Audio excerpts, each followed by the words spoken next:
Good morning. Good Tuesday morning. 60 Minutes replaces Kamala's answers. 2024 election's biggest takeaway. And the weird origins of the weird smear that Democrats have been branding Trump and Vance with. This is a propaganda report. I'm Brad Binkley. Good morning to everybody watching. And yes, if you are watching, this is a man bun.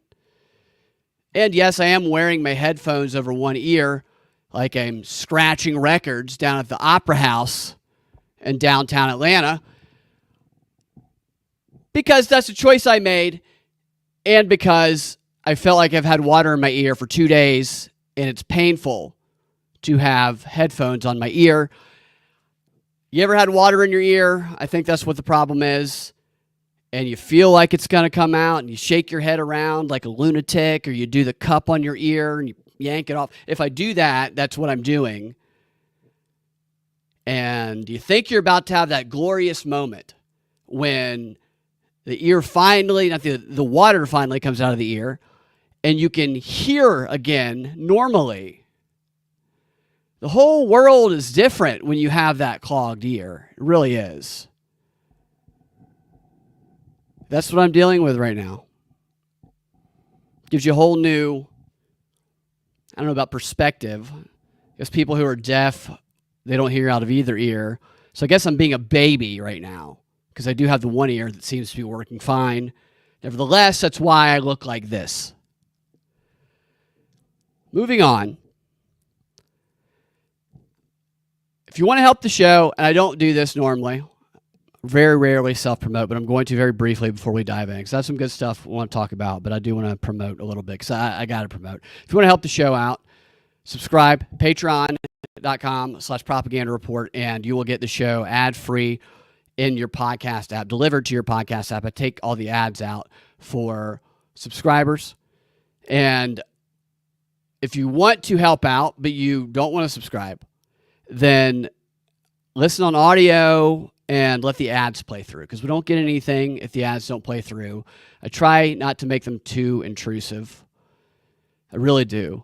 But it doesn't help us at all if they're skipped, and we got to finance the show. You can also help out by sharing the show with friends, by leaving a 5-star review and a comment that warms my heart, because that motivation, it does help me. It helps me a ton. You can also go to the link tree at my X account, which is at Freedom Act Radio, Brad Binkley, Binkley. There is no R on X. And on the link tree, there is a PayPal link where you can do a one-time donation there as well. And my DMs are open too. That's the easiest way to get in touch with me. Email is almost as bad as text messaging when it comes to, actually it's worse, but text messaging is catching up when it comes to just endless spam. But the only spam that I get on X is from Asian porn bots who say things that don't make any sense. So those are pretty easy to filter out. Also, follow me on youtube.com/Brad Binkley, where you can see all of my videos that get taken down, either now or from years from now, and instantly demonetized, or Rumble, the prop report on Rumble. And please, if you see the man on the street videos I do, which I put them on YouTube and X, YouTube censors them for the most part. X, they get the most traction. Share those. They're in the highlights on my YouTube, where I pretend to be, and Ian pretends to be, a white dude for Harris, and we infiltrate white dude for Harris rallies, and we go talk to people at stuff like Dragon Con. I put ball gags in my mouth. They're a lot of fun. I need the incentive to continue doing them, because we have a few events in mind, but they are a lot of work. So share those around, and sharing those around, simply that will motivate me to continue doing more, as long as they're being seen. And we are getting some good traction on them. I want to get some more attention to those, so share those if you get a chance to. Leave some comments on it. And one more thing, I do apologize for the self-promotion, which again, I don't ever do if you're a new listener. This is a rare occasion. But if you see, there's been some talk about the Kamala Harris Knights Templar story a little bit on social media, and I'm glad it's getting attention. There's a bigger account on Rumble that has gotten a lot of attention to it, I believe, from what I saw, and they're getting all of the details. Many of the details are leaving out details which I have been telling people about for 6 years now. I've been talking about this story. So if you see that on social media and people talking about that story, do me a do me a solid and mention me if you've heard those shows. If you haven't heard those shows, look up a Knights Templar on the Propaganda Report app, on your podcast app, and you'll find I've done at least 6 or 7 shows on it. I've been a guest on many shows where I have talked about it. You know what? Next show, I will find a list of shows that I've gone on and talked about this as a guest, which many fantastic shows that people brought me on, and we had a great time, and I'll list those as well, so you can listen to any of those. But give me a shout out in the comments when you see that. There's nothing more frustrating than seeing a bigger account talk about something you've been talking about for years and then getting details about it wrong. I am very glad, though, it's getting more attention, so make no mistake about that. All right, I will stop doing all of this now. What's up, Frighten Me? Yeah, Knights. Wait, did No Agenda play? I know No Agenda played me talking about Fannie Willis, Knights Templar stuff. Did they play the Knights Templar? I know they talked about me talking about Fannie Willis's dad being a communist. I do stream at the oddest times. You're right. You're definitely right about that. Yeah. Yeah, if No Agenda played that clip about the Knights Templar, I would definitely want to check that out. I know they did play a great clip that Sam and the tinfoil hat guys, we had a great conversation about Fannie Willis, which Fannie Willis is connected to this also. It's also deep with the Boulay and the Divine Nine and Kamala Harris. I didn't even realize how deep it went back when I first started talking about it until I started investigating Fannie Willis and how the Divine Nine, the Black Freemasons, have taken over Fulton County and many other things in Atlanta and many other things associated with Kamala Harris. I'm starting to see protests and organizing events that are Divine Nine only organizing events for certain candidates around the country. And now they're talking about it openly on CNN. Now, the Divine Nine, they call themselves the Black Freemasons. This is not me. This is what they call themselves. And there's been many people who you can find videos of who have defected from these groups because they call them demonic. Now, whether you believe that it's demonic or not, that's going to be based on your religious beliefs. But nevertheless, it still makes it very, very glaring that nobody in the mainstream media has ever asked Kamala Harris about Brandon Keel and the Knights Templar, and about how Brandon Keel and this whole Knights Templar thing, where they pretended to be police officers and they went to these sheriff's offices all across California, and they told them, hey, look, we are from we're descendants of the Knights Templar. We're the fraternal Masonic police order, and we're here to exercise jurisdiction over your police precinct and the police precinct of 33 states, including Mexico. We're going to go ahead and throw Mexico in on that as well. And when they were arrested for impersonating a peace officer, they asked Brandon Keel, who worked for Kamala Harris very closely, despite what Kamala Harris' office said. I've proven that she worked closely with him on multiple occasions. Kamala Harris's office said, or actually Brandon Keel said, Kamala Harris approved of what we were doing, approved of the fact that I was using my Kamala Harris State Attorney General of California ID to get these meetings with these sheriffs. She approved of it. Kamala Harris' office said that she didn't work closely with him. Kamala's never spoken about it, nor has she spoken about the fact that one of these guys, after making multiple YouTube videos saying that a hit was put out on him, this guy who called himself the Grand Master, that he died right before his hearing. Nobody's ever mentioned that, or the fact that Brandon Keel disappeared for years. His internet footprint disappeared, gone, because Kamala, and I've proven this with much evidence in many previous shows, wiped it clean because she worked closely with him. I'm not going to do that show all over again. I didn't even mean to go into that, but absolutely. It's a crazy story. I'm glad it's getting attention. On to today's story. And I have videos and stuff and pictures and stuff that all these other shows aren't going to have because they're disappeared from the internet. I preserve them. So give me a shout out if you see people talking about that. I'll go in the chats, or I'll go in the comments and I'll talk about it, and I'll link some of the stuff.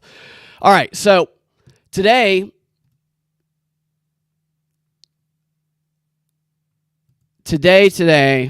make sure all the streams are going. Yes, they are. I want to start with a story that has relevance to the election. And you'll see why. 28 days from the election, and we have another major cyber attack in the news that shows us once again just how feeble our online systems are. You know, the online systems they tell us to rely on all the time. Put all your pictures on the cloud. Nobody will see your nudes. That was my first sign. As soon as I heard about the cloud, I said, I'm not using it. They'll get all your nudes. And what they do, the fappening happened. I mean, there have been signs about how hackable everything digital and online is for many, many years, but they continue to tell us that the voting machines are very, very secure. Yet we continue to see stories like this one today that show how nothing is secure that's digital or online. Now, the victim in this cyber hacking story is American Waterworks, and obviously the other victims are the 14 million customers they have across the country, as well as 18 military installations that they serve. Now, American Waterworks, according to their website, is the largest regulated water and wastewater utility company in the U.S., and they provide drinking water and wastewater services to the aforementioned 14 million people and 18 military installations across the country. Now, in an effort to protect customer data and prevent further harm to the environment, it actually says their environment, which is weird. What is their environment? Isn't it all of our environment? Or is it their digital environment? See, that it's not clear in this quote here. Are they talking about their digital environment they're trying to protect, or are they talking about the actual environment because they deal in water and wastewater? They should clarify. But because they want to protect customer data and prevent further harm to their environment, they've disconnected or deactivated certain systems. I don't know what systems, it doesn't say. U.S. officials have recently become concerned, the article adds, about alleged work by Chinese intelligence officers to breach critical U.S. infrastructure networks such as water treatment facilities, and they tied a cyber attack targeting the U.S. broadband providers to the government in Beijing, according to the Wall Street Journal reporting last Friday, citing the well-known source of people familiar with the matter. The most reputable source there is, people in person familiar with the matter, not to be mistaken with the other very reputable source, person familiar with so-and-so's thinking. Not a lot of people you can trust in this world, but you know damn well you can trust so-and-so familiar with so-and-so's thinking. I'm not talking about this because of a Chinese connection, if there is a Chinese connection. I don't know. Let me see some evidence about it. To me, this rings true, just like everything's Russia's fault. They've been trying to make Russia and China a combined two-headed, well, three-headed, you throw Iran in there, enemy for many, many years, for World War III. But that's not why I'm focusing on this. I bring this up because it's yet another demonstration of how easily our election systems, as I mentioned, can be hacked and how the election can be disrupted. So many ways. If it's not the cyber attacks, it's the mail delays in Georgia and Virginia, which still have not been solved, have already disrupted the primaries in Georgia. People mailed their vote in February for the primaries. Didn't get there till late March because of the mail delay, because of the new mail center, which is supposed to streamline everything as a part of Project 2030. Didn't work. Mail votes showed up late. Votes didn't get counted in primaries. Problem still not solved. Almost election day. If it's not the mail delays, it's the hurricanes. If it's not the hurricanes, it's the Democrats' effort to brand Georgia's hand counting of the ballots rule as a MAGA plot to sow confusion and chaos, which is weird because they used to be all about hand counting the ballots just a few years ago. I guess they have lost faith in their ability to work with numbers. These are all stories that we see a lot of, and they tell us one thing. One thing that we can take away, if nothing else, from the 2024 election before it even happens, is that regardless of who we're told the winner is, there's nothing secure about our elections systems. Which all of this news beating us over the head with all of this, but how broken and corrupt these election systems are, it started to make me question a belief that I have. which I haven't been 100% on, but it's something that it just seems like it has been, on the tea leaves. But I'm starting to question now. That belief being that I didn't believe, right? I wasn't sure, but I was starting to lean towards believing that they would never let Trump win, based on everything that I have seen. Not because I don't think Trump would win in a fair election. I absolutely do. I think he would win in a landslide. I actually, based on spending the past 5 months on the ground in various states, talking to people of all walks of life, from Georgia Tech to Dragon Con, to all these areas that you would never expect people to be supporting Trump. I actually think, seeing how like 95% of them are enthusiastic about Trump and there's zero. I mean, there is no enthusiasm for Kamala. The only enthusiasm for Kamala is the slight enthusiasm people get when they say they don't like Trump. When Ian and I infiltrated that Stop Project 2025 rally pretending to be gay white dudes for Harris, we were the most enthusiastic people for Harris that were there. We had to pick everybody up. It's not real. I actually believe that in a fair election, there's a 0% chance that Kamala would win. But given that, with everything the media says about her enthusiasm, which is a lie, and it is part of why I think they'll never let Trump win. It's this obvious top-down coordinated effort to stop him at all costs. That's what it's looked like to me. And especially here in Georgia, that fabricated enthusiasm, the Democrats attempting to prevent election transparency and integrity in Georgia, the tightly controlled Harris events, which I've been to some of them, which they later spin as some packed house. None of it's true. All of these things. I mean, there's much, much more than that. But this corruption, combined with how clearly vulnerable they continue to show online systems in our election to be, and how they're beating us over the head with this stuff. I mean, we see it all the time. Anybody who's paying attention, this has become abundantly clear to. Unless you're brainwashed by MSNBC, and the fact that they're beating us over the head with this, I think I'm not the only person who has thought this, who has thought that they'll never let Trump win. There's many, many more. I think it's probably becoming a standard thought. I think that it's probably affecting the betting markets, actually, the way they're fluctuating. But the fact that it's become so apparent that they'll do anything to stop Trump, it started to make me waver on that belief that they won't let Trump win. It feels like they're making it too obvious.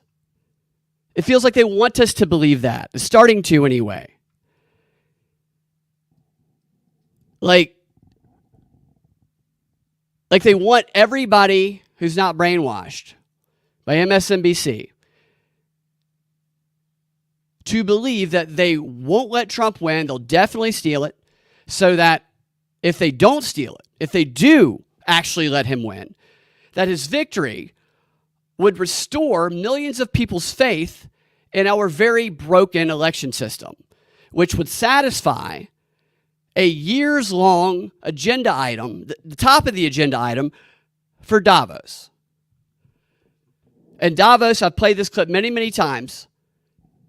It has been their main goal to restore trust in election systems and the systems of democracy, because they very openly talked about how they have lost it.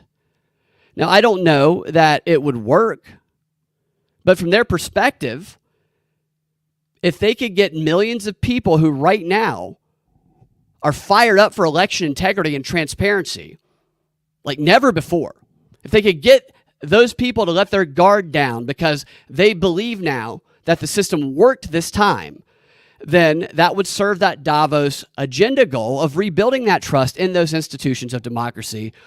That's the way they put it. And maybe they think they can handle 4 years of Trump in exchange for that. I'm speculating here just because of how obvious everything is starting to seem.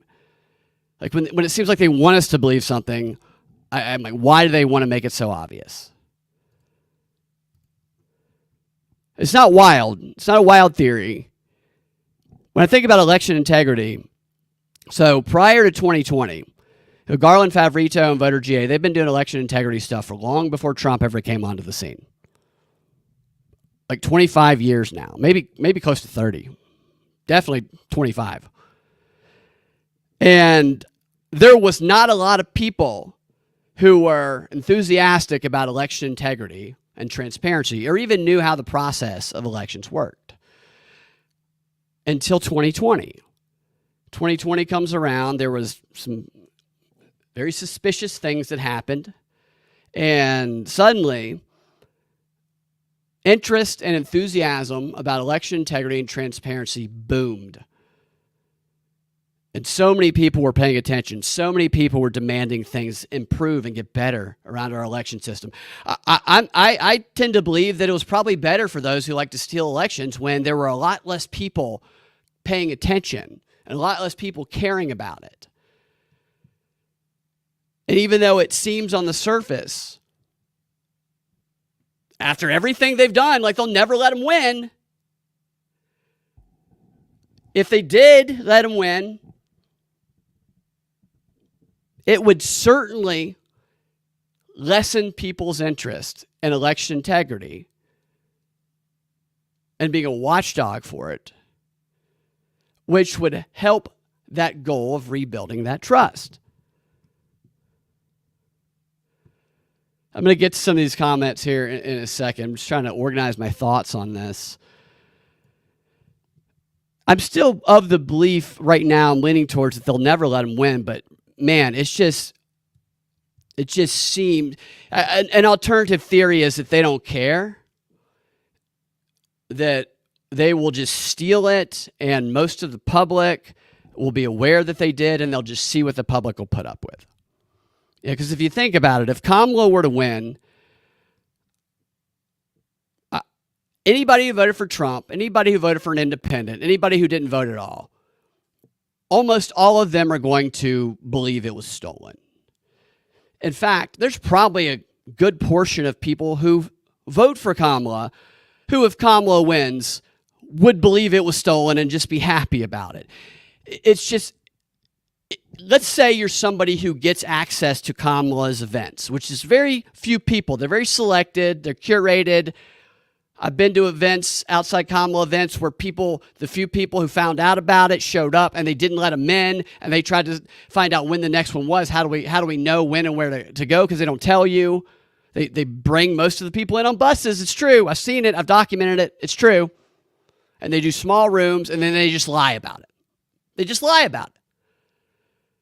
They fabricate a spin of reality that's not actually real. So the people going to these events, they have to know. They're the selected. They're the chosen. They know it's not real. So I think even they are kind of in on it. Yeah, we'll make people think it's real. So I think almost everybody would think that it was stolen for Kamala if she won.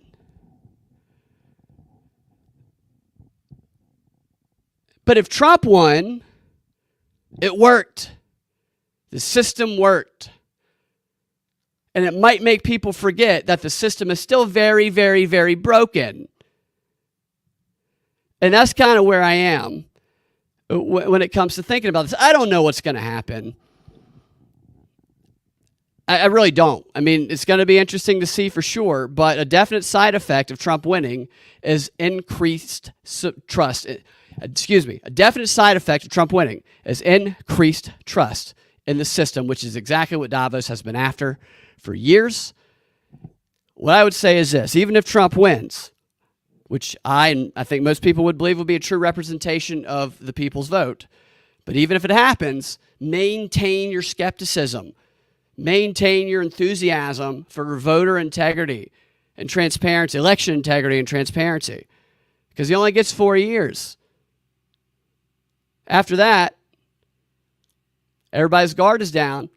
Maybe it becomes easier to steal any kind of election in the future. Although with the way media spins around these days, you can spin that enthusiasm up pretty quickly.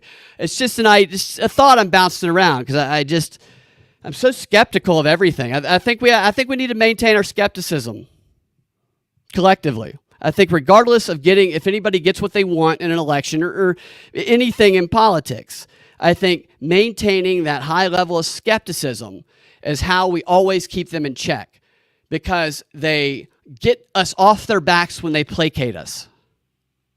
They live, yes. Like, well, yes, definitely. I'm going to read your comments, Frank. I love reading y'all's comments. Just going to get to them here in a second. I'm still working out my new screen setup here. And sometimes I can't see everything at the same time. But, yeah, so that's all I was thinking about on that. Look at the betting markets, too. Let's see if I can get this up on screen. So last week I showed these betting markets, which are completely in flux. They change on a whim. Last week I showed you guys that this betting market, Poly Market, this newer crypto one, they had Kamala up like 53 to 47 last week. Just last week. Now they got Trump up 52.6 to 46.8. And then if you go over to predictit.org, which is another one, which again, how much money are these politicians making on these, especially when you can bet on what people will say in debates? That's pretty easy to make some money if you're a Kamala or Trump staffer. So predictit.org, is it down right now? Hold on. Predict it. Let's see. Predict it. There it is. So predict it. Who's going to win the U.S. presidency?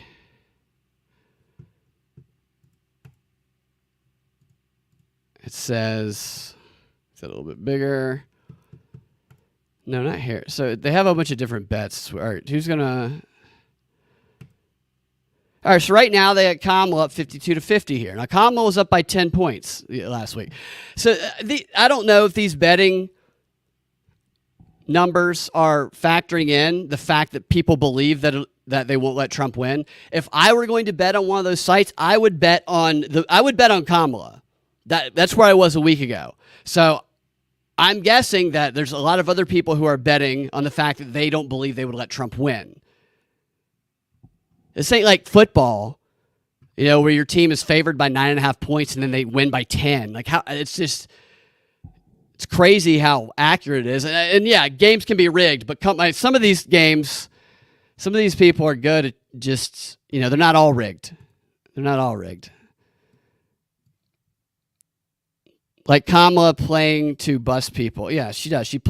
Kamala's rallies, to frighten me's point, are, from my experiences of being to a couple Harris events, one of them a Kamala event, another one a Walz event, and seeing all of the buses firsthand and seeing the venues and seeing the lack of people outside going in, they're full of buses of people, of staffers, of local Democrat politicians, of friendly journalists, and then they bring in a few local people who are HBCU, Divine Nine.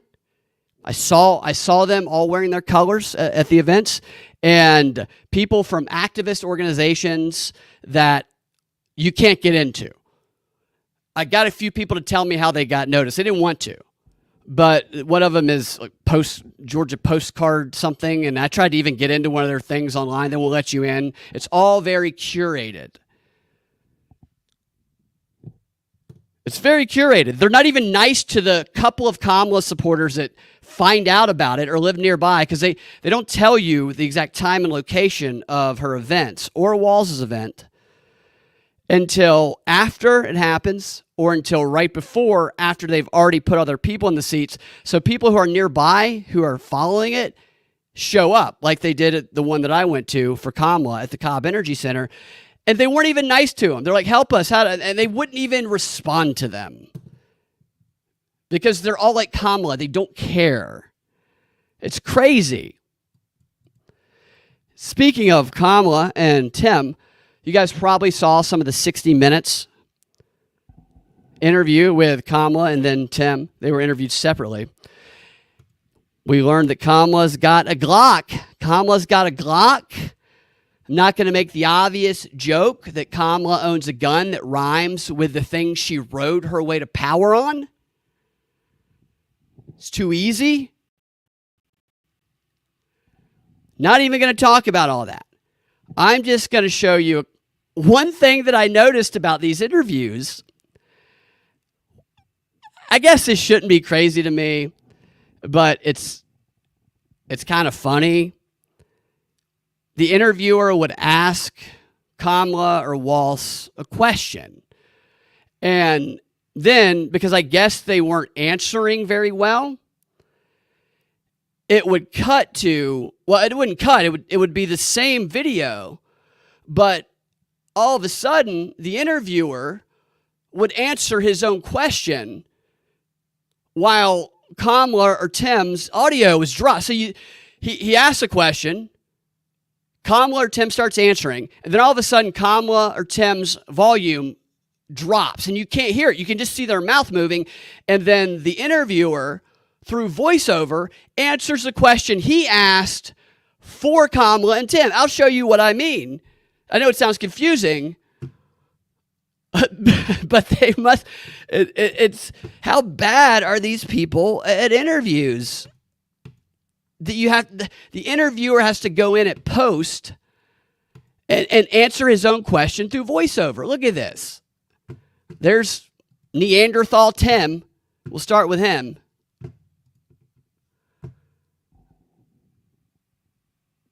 Two months ago, you and Kamala Harris barely knew each other. Now you're running together, vying for the top offices in the land. It's not possible that you agree on everything. Yeah. What have been some disagreements you've had since you became a team? Well, she probably disagreed with, you said, Tim, you need to be a little more careful on how you say things, whatever it might be. Whatever it might be, Walz has been criticized for embellishing or telling outright falsehoods about his military record and about his travels to Asia in the 1980s. In your debate with... What is this? They very distinctly dropped his audio, and the interviewer answers for him. They did the same thing with Kamala. There are lots of signs. I want to point out, they did that immediately. He was not 3 seconds into his answer, Tim Walz, before they're like, oh, this is terrible. And this guy had to he had to post voiceover and insert before they made this thing public. Sorry. Here it is. Still knocked it off the screen. This is Kamala's version of the exact same thing. That the American economy is doing very well. Better than most countries, I think. But the American people don't seem to be feeling it. Groceries are 25% higher. And people are blaming you and Joe Biden for that. Are they wrong? We now have historic low unemployment in America among all groups of people. We now have an economy that is thriving by all macroeconomic measures. And, to your point, prices are still too high. And I know that, and we need to deal with it, which is why part of my plan, you mentioned groceries. Part of my plan is what we must do to bring down the price of groceries. Harris says she'll press Congress to pass a federal ban on price gouging for food and groceries, but details are yet to be defined. They don't even let her answer. She starts in her answer. They gave her a little bit more time than Tim. And then the questioner, he just says, you know what? I'll insert the voiceover after this awful, awful answer. And this is supposed to be an interview showcasing their ability to answer real questions. You have 60 minutes going in depth. And all you have is 60 minutes answering the questions they asked Kamala and her VP themselves. I mean, it's crazy. Yeah, putting words in their mouth. Exactly. Michael, yeah, the party of gaslight. I mean, it's wild. And I guess another argument is they didn't want to, I guess somebody could argue, oh, well, she had a great answer And 60 Minutes wants Trump to win, so they inserted their own answer. I mean, that would be a really, really brainwashed person doing that. But I think we've seen enough from Kamala and Tim to know that their answers are terrible, and they're the exact same answers every friggin' time. Now, so another thing in this 60 Minutes thing, which you guys can help me figure out why they did this or why they continue to do this. But this pisses me off because what I'm about to show you is something that I pointed out long before Tim Walz ever said what they're going to credit him with saying and being the origin of. You might not have heard this, but they do say it from time to time. They give Tim Walz credit for the weird branding. The weird branding. Tim Walz got to be VP for Harris because he was the one who simplified explaining Trump and Vance to the public. They're just plain weird. He gets credit for that. And in fact, I learned that's why he got picked for VP. It's from what many people say. But I know that that's not true. Because before Tim Walz ever came onto the scene and ever said Trump and Vance are weird, I went through an article that I'm going to show again that highlighted what the Democrats' plan to go after Vance was going to be. It was going to be to brand him as too damn weird. But for some reason, they give this to Tim Walz, and they continue to do it here on 60 Minutes. I'm still trying to wrap my head around why. I have an idea, but I'll show it to you guys when we talk about it. So here's 60-minute dude talking about how Tim Walz is the origin of the weird branding. Democratic vice presidential candidate Tim Walz was little known outside Minnesota just 2 months ago. He didn't exactly come from nowhere. He was a six-term congressman and now is governor of Minnesota, where he has championed abortion rights, gun control, and other progressive ideas. But it was calling former President Trump and Senator J.D. Vance weird that may have landed him on the ticket. They don't even ask him about that when they go in. They just say that's what may have landed him on the ticket. Now, let me show you this article here where they give him credit for it. This is from Axios. Let's see. Axios on August 6th. And look at this. Axios says, behind Tim Walz's, quote, weird to VP pipeline. Weird to VP pipeline. Okay, and in the article, it says, there's a couple of the quotes from the article. Hold on a second, let me find it here. Oh, Minnesota Governor Tim Walz went viral weeks ago after dubbing former President Trump and his running mate, J.D. Vance, quote, just weird during an appearance on MSNBC's Morning Joe. Now, that Morning Joe appearance was on July 23rd. It says he quickly ascended to Vice President Kamala Harris's running mate shortlist. So that's all it takes. Trump, Vance are weird. You're on the short list. That's a low bar. I don't know what the other candidates must not have picked the right word. They must have been like, Vance and Trump are fags. They're like, well, okay, maybe you're on the border of the list, but we like weird better. Just plain faggy. I guess it didn't go over as well. Or whatever other thing. I mean, it's so stupid. He said weird, and therefore you're on the short list. I mean, how stupid you have to be to believe this shit.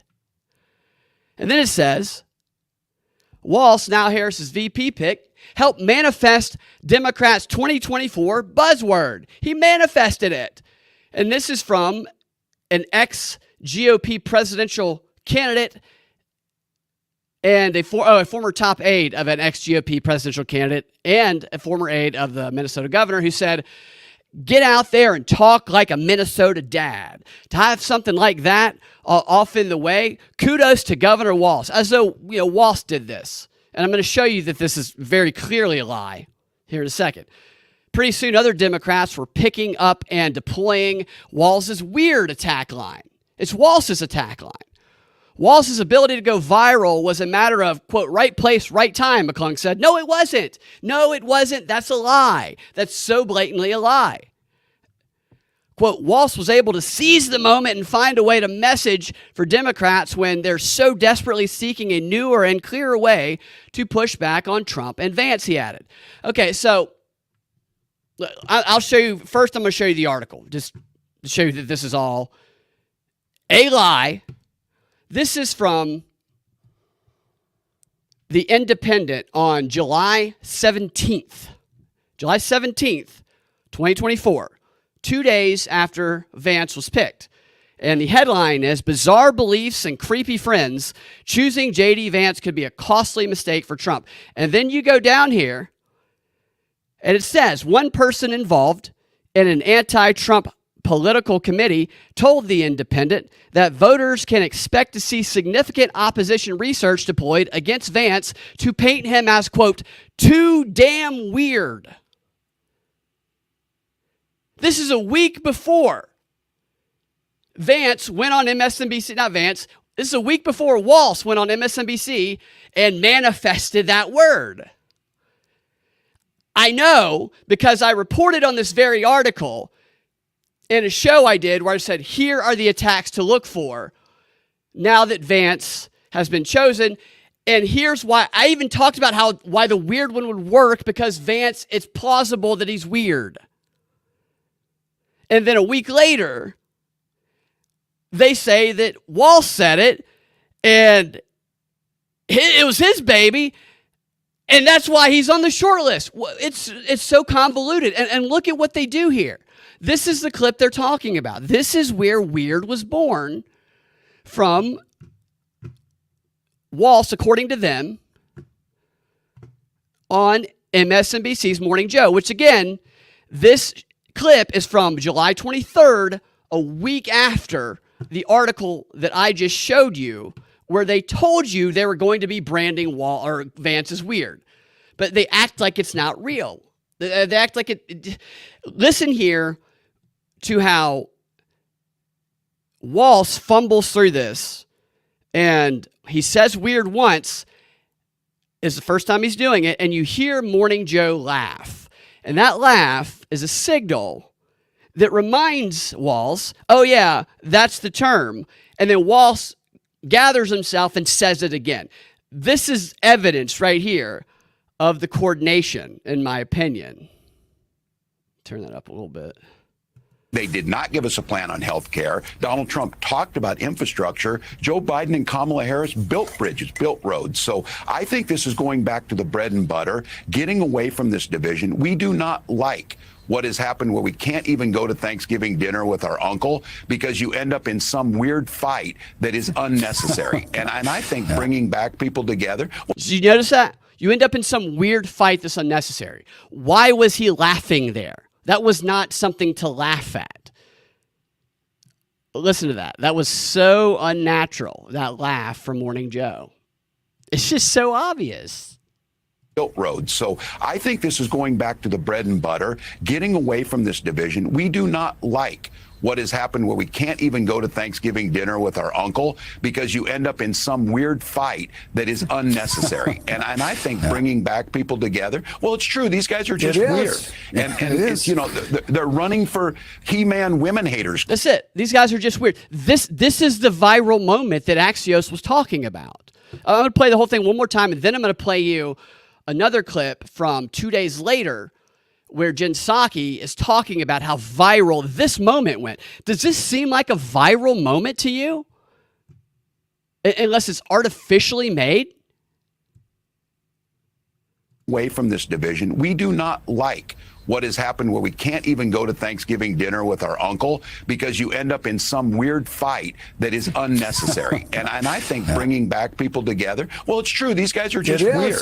And it's, they're running for He-Man women haters club or something. Okay, these guys are just weird. All right, now this is 2 days later. They have fully rolled out the weird talking point, which they had pre-planned, but they gave to Walsh. They gave Walsh the line. And that made him VP, apparently. So here is him with Jen Psaki. Now, you've had some, I think maybe your 23-year-old. Your 23-year-old governor may have told you that you've gone a little viral lately for basically calling a bunch of Republicans weird. Now, I happen to agree with you when you watch some of these clips, but tell us a little bit more about why you settled on that particular description. Why he settled on that description. See how coordinated this is? Even she's fake laughing. You pull back up that clip of Sebastian Gorka. Weird. There's nothing. That guy's central casting of like a Bond villain. Speaking of central casting of a creep is what, I mean, it's kind of ironic. And I know that this has been said on the Trump side, that Walsh is calling people weird. I get that, but just hearing them continue to emphasize on 60 Minutes, he got on the short list and he became the VP because he manifested the word weird to brand the Republicans with, which when that's very provably not true. I just proved that that's not true. It makes me wonder, why did they want... So Walsh was chosen, is what this tells me. Walsh was already chosen before. They had a plan. We're going to get this word out, and we have cast Tim Walsh to be the person that brands them as weird, and we're going to contrast him with Kamala. Why Tim Walsh?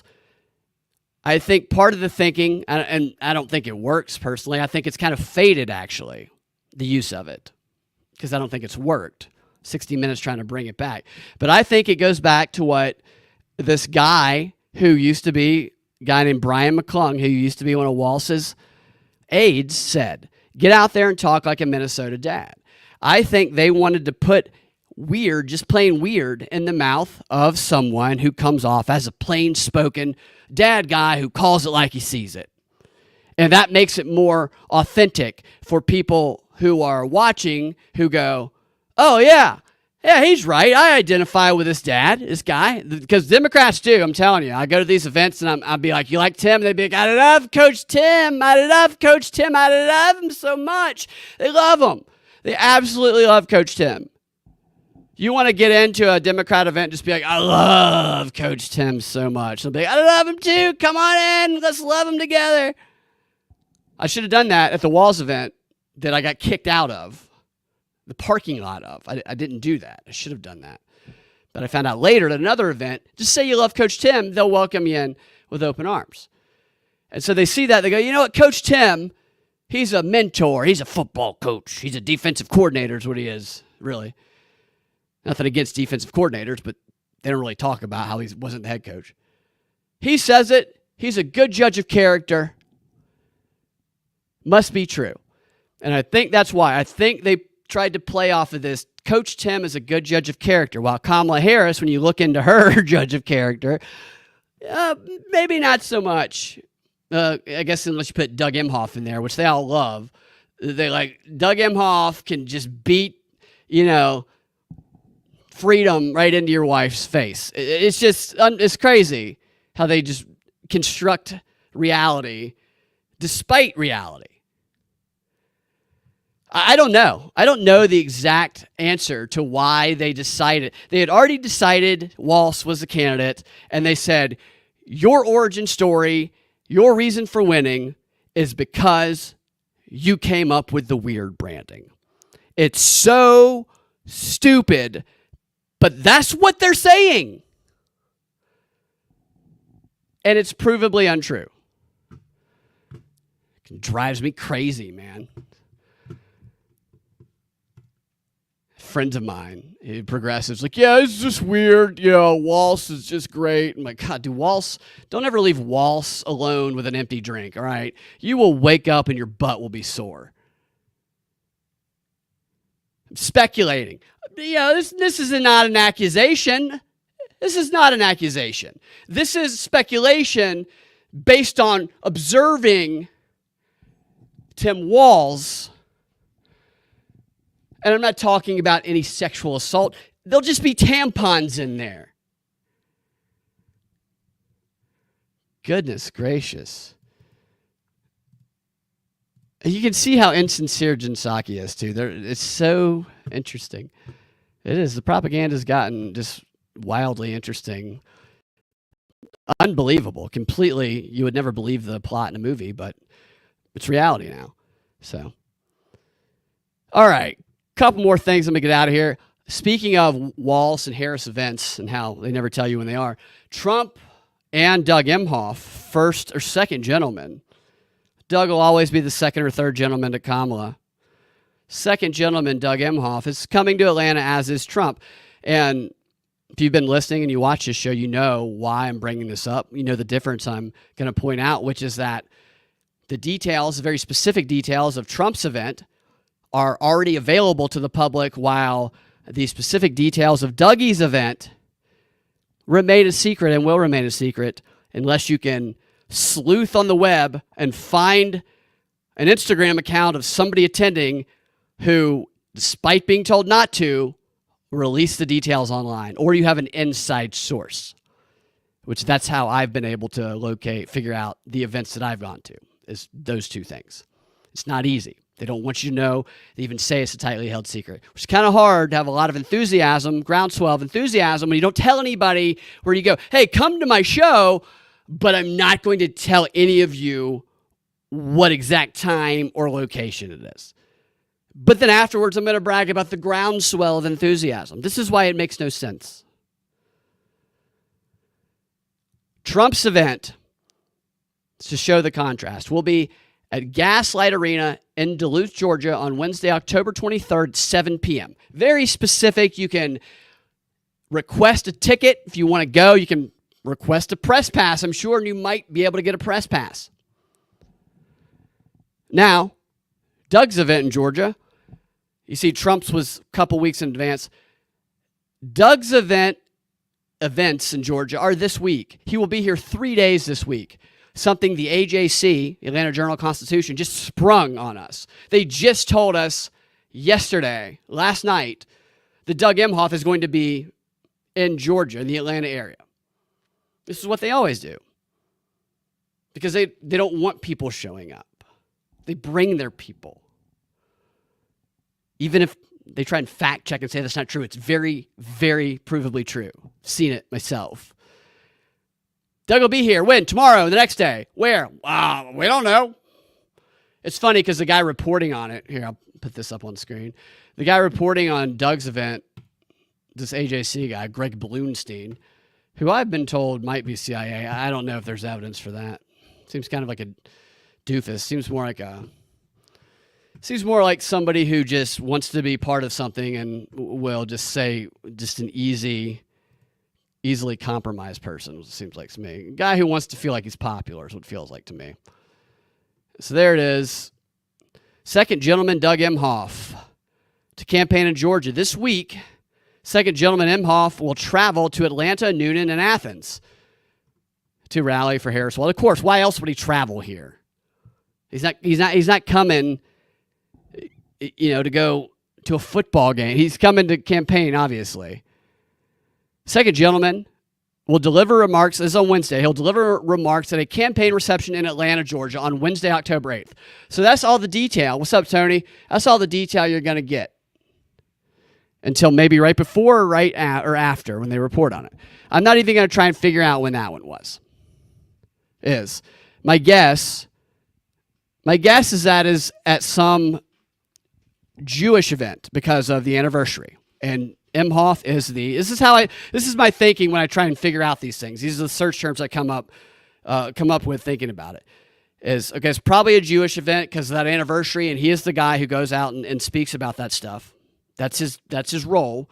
So what I would do if I were trying to find that event is I would look for like mobilize.us, which has all these Democrat events where they mobilize all these things.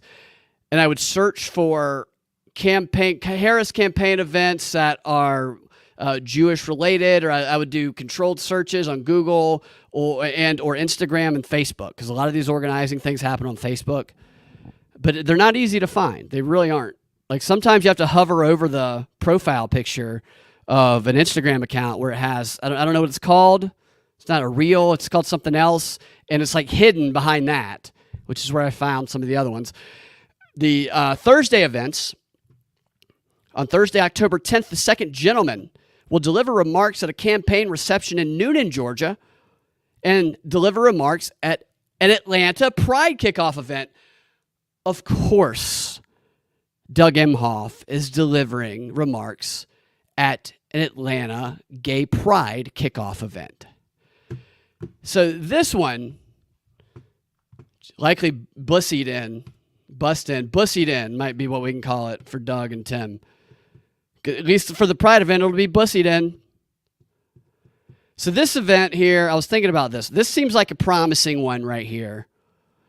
Like this, I see that Doug Emhoff is going to be speaking at a Pride kickoff event, and I'm thinking that's a great opportunity to put that White Dudes for Harris shirt back on. Maybe even this man bun back on, and get back out there and try and talk to some people. Maybe even the ball gag for this type of event. So this is one that I am incentivized to go find because I feel like we could get some good recorded material here to make a nice video like some of those other Man on the Streets that I've done.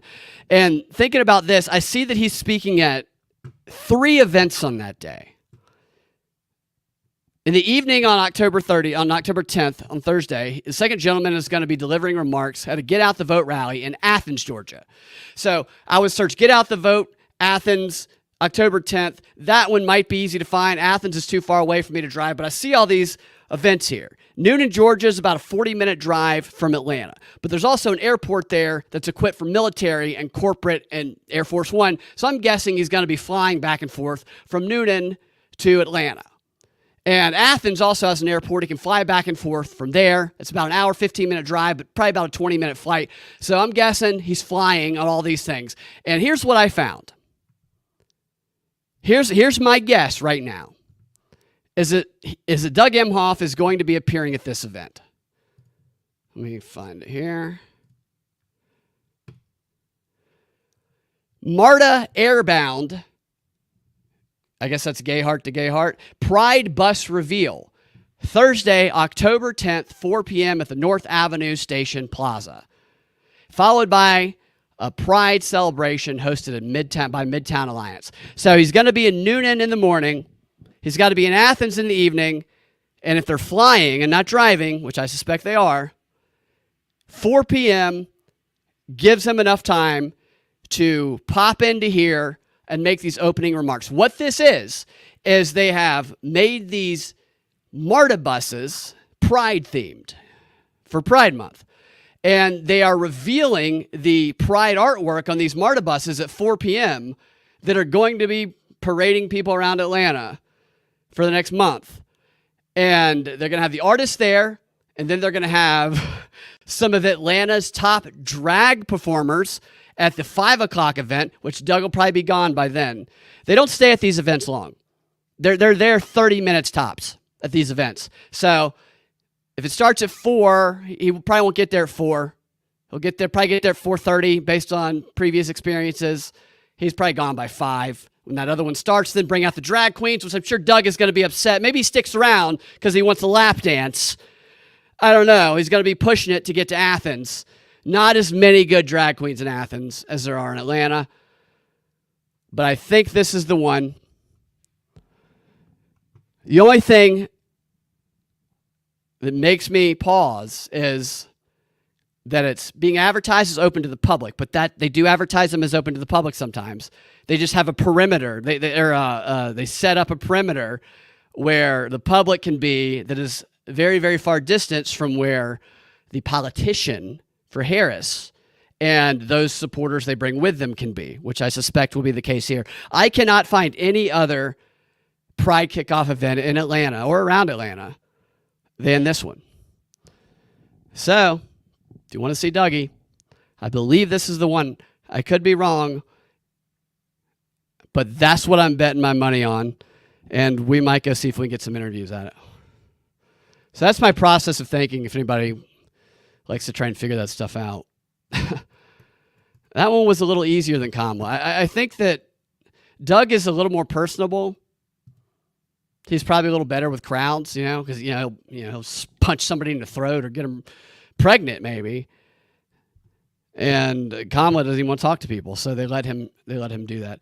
Frighten Me says Sean Ryan on Joe Rogan pulled up a vid where cell phone data showed the location of a bunch of people attending multiple events across different states. Are you talking about for Kamala? He did? Now, I wonder if when he showed, yeah, dude, Frighten Me. I'm trying to get Jocelyn to go, dude. Dude, you're not going to believe this, Frighten Me. I'm saving this one for Ian tomorrow, but I'll go ahead and tell you today, or not tomorrow, later tonight. At Emory, where we got kicked out because my friend was dressed like he was dressed like a drag queen because we were seeing how people reacted. He's not really a drag queen. We were just trying to be funny. But we got kicked out of Emory. There is a drag queen show at the very Emory Library that we got kicked out of 2 weeks ago on Thursday. Can you believe that? I'm going to try to get him to come. I'm going to try to get him to show up. I don't know that he will. He's very, very, very, very hurt by what happened over at Emory. He thought he would be accepted.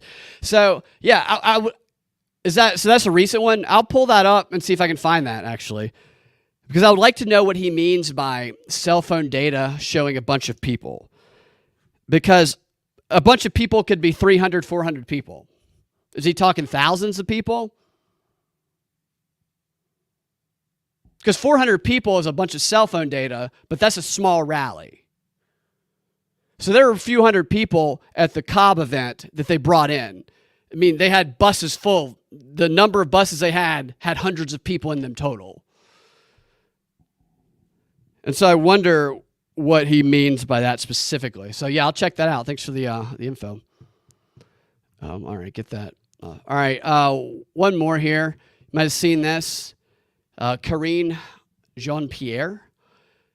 Congratulations to her, the White House press secretary.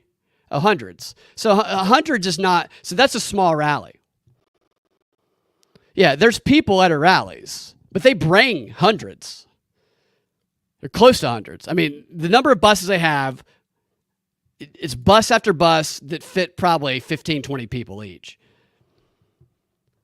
And then you have the HBCU students and the handful of people from the activist organizations. So they're going to have a few hundred people minimum.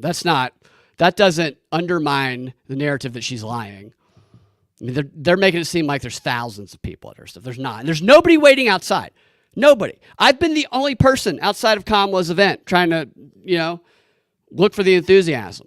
Outside of Walz's event, look for the enthusiasm, other than police officers and like one or two other people, or people who are getting off of work trying to get to their car that cops won't let get to their car, that they accidentally parked inside the perimeter, not knowing there'd be a perimeter there, and then they can't go get their kid. Like, I saw that happen. This chick came out of work, was trying to go get her baby, and they would not let her. She was there for 2 hours because she was parked inside the perimeter because nobody knew that Walz would be there. It's just such manipulation. But congratulations to Karine Jean-Pierre, whatever the hell her name is. She's been promoted to senior advisor to Joe Biden. Did you guys know about this? I mean, it's such a great promotion for her. So late in Joe's presidency. I wonder why so late. The story says White House Press Secretary Jean-Pierre has been promoted to senior advisor. According to ABC News, she will continue to carry out her duties as press secretary. It's like, who cares at this point? Make your secretary of defense at this point. Who cares? Make her whatever. Let her be president for a few months. White House press secretary. She's been promoted to a senior advisor. ABC has learned she's been a trusted advisor to the president and all of us here at the White House since day one. Her counsel will be critical to get as much done as possible for the American people in the coming months, said Jeff Zients, the president's chief of staff. She will now be alongside the ranks of the president's top confidants, like senior advisors, whoever all these people are.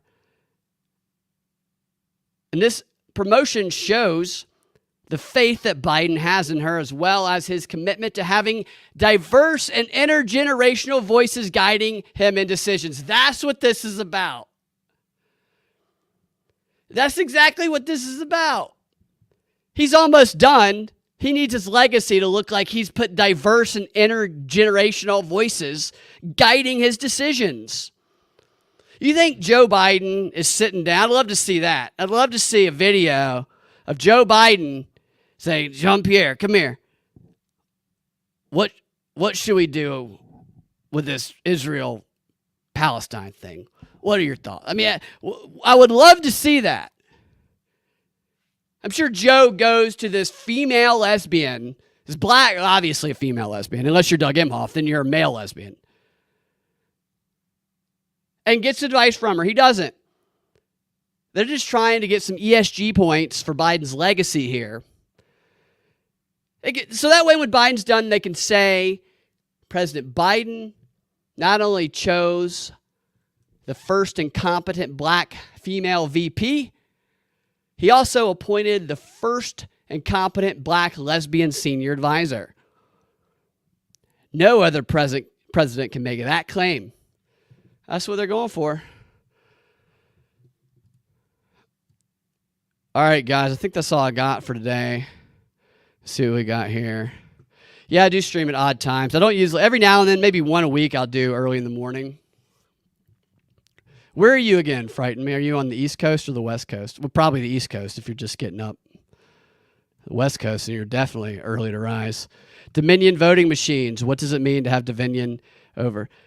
Yeah, so, right. Dominion voting machines. Garland Favorito has told Brad Raffensperger in Georgia that the Dominion voting machines were hackable and vulnerable before Georgia even implemented them. And the corrupt Secretary of State of Georgia implemented them anyway, I believe, because they were hackable and corruptible, because they are doing everything they can to prevent voter integrity, unless you are Garland and voter GA, who are actually fighting for it.